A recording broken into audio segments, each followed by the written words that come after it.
Sürekli Türk Cumhuriyeti'nde küçük el taşlama aletinden yapılan bir tıpanın tarifini yapacağız. Burada görüldüğü gibi ucuna normalde kesici taş yerine bir bıçak yapıyoruz. Daha önce de ben bunu yaptım. Takmış oldum. Burada vidası orijinal gözüküyor. Burada bir aparat yapıldı.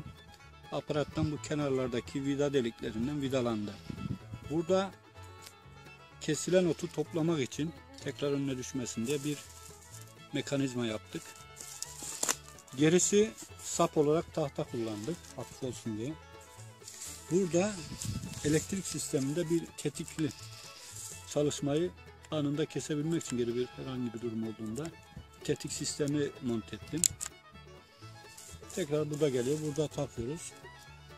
Şimdi bundan sonra bir çalışmasını da göstereceğiz size. Şimdi burada elektriği taktık, jeneratörümüzü çalıştırdık ve tetikten başlıyoruz çalıştırmaya. Şimdi başlıyoruz.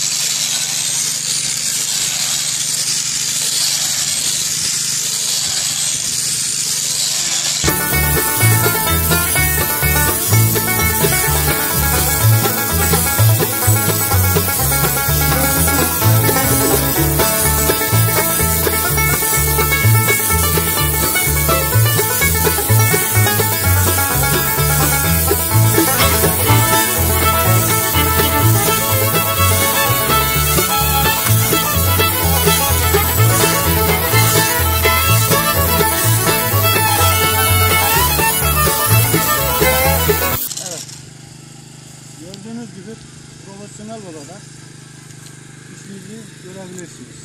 Bugün burada yeni bir aletin tanıtımını yapmış olduk. İyi günler.